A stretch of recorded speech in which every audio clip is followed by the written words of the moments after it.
मुआशी खतरात का तकाजा है कि सब मिल के पाकिस्तान ਲਈ काम करन। पंजाब के खैबर पख्तूनख्वा तो नौ मुंतखब आजाद अरकान नाल मुलाकात के मौके पर बातचीत करते हुए शहबाज शरीफ ने कहा है कि पहले भी मुल्क ਨੂੰ डिफॉल्ट तो बचाया, हुण भी यही तरजीह है जिन्हां दा एजेंडा इंतशार फैलाना है, हुण भी इंतशार फैला रहे ने। इन्हां ने कहा है कि नवाज शरीफ अपनी जात ते सियासत दा नहीं, हमेशा पाकिस्तान के आवाम दा मुफाद सोचते ने। असीं मुल्क ਨੂੰ किसी नई मुसीबत ते बहरान तो बचाने की कोशिश कर रहे हां। शहबाज शरीफ का कहना सी कि खैबर पख्तूनख्वा की तरक्की चाहते हां, खैबर पख्तूनख्वा की तरक्की तो ही दहशतगर्दी ते काबू पाया जा सकता है।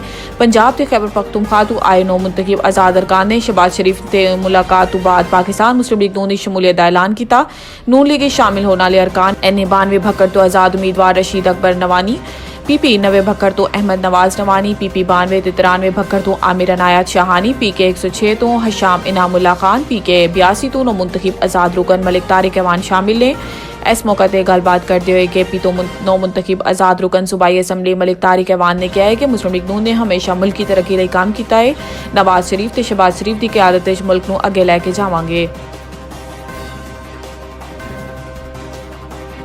चीफ इलैक्शन कमिश्नर कौमी मुजरिम ने इन्हां ते आर्टिकल 6 लाया जाए। PTI रहनुमा दे हमरा प्रेस कॉन्फ्रेंस करते हुए हलीम आदिल शेख का कहना सी कि चीफ इलैक्शन कमिश्नर ROs से निगरान हुकूमत नूं पैगाम है कि तुसी लोग दलदल फंस गए हो, जितना जोर ला लवो इतना दलदल फंसते जाओगे। हलीम आदिल शेख ने किया है कि चीफ इलैक्शन कमिश्नर कौमी मुजरिम ने एसकॉम तो मुआफ़ी मंगनी चाहिए तो इन्हां ते आर्टिकल 6 लाया जाए। इन्हां ने बर वक्त इलैक्शन नहीं करवाया तो हुण भी शफाफ इलैक्शन नहीं करवाया। सिकंदर सुल्तान ने अवाम की तोहीन की है, तोहीन अवाम का मुकदमा अवाम की ही अदालत चलेगा। इन्होंने ने कहा है कि फॉर्म 45 के हिसाब तो साढ़े मजीद 80 सीटां जीते हुए हैं। कल कमिश्नर लियाकत अली चट्ठा ने इन्हां दा कच्चा छट्टा खोल दिता। कराची जिस नूं वोट पिया वो PTI ते जमात इस्लामी है। सानू इंतखाबी निशान बेंगन चिमटा दिता गया, साढ़े उम्मीदवारों के फॉर्म छीने गए तो इलैक्शन के दिन इंटरनेट बंद कर दिता गया।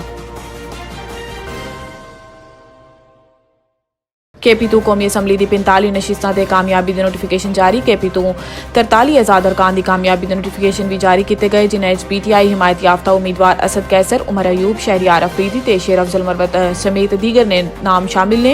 NA 4 अपर तीर तो सबगतुल्ला, NA 10 बुनीर तो गोहर अली खान, NA 18 हरीपुर तो उमर अयूब, NA 19 सवाबी तो असद कैसर, NA 30 पिशावर तो शादाना गुलजार, NA 35 कुहाड़ तो शहरियार अफरीदी ते NA 41 मरवत तो शेर अफजल मरवत की कामयाबी का नोटिफिकेशन जारी किया गया। इसी तरह खैबर पख्तूनख्वा तो मुस्लिम लीग नून पीपल्स पार्टी ते MWM दे एक अरकान की कामयाबी का नोटिफिकेशन जारी किया गया।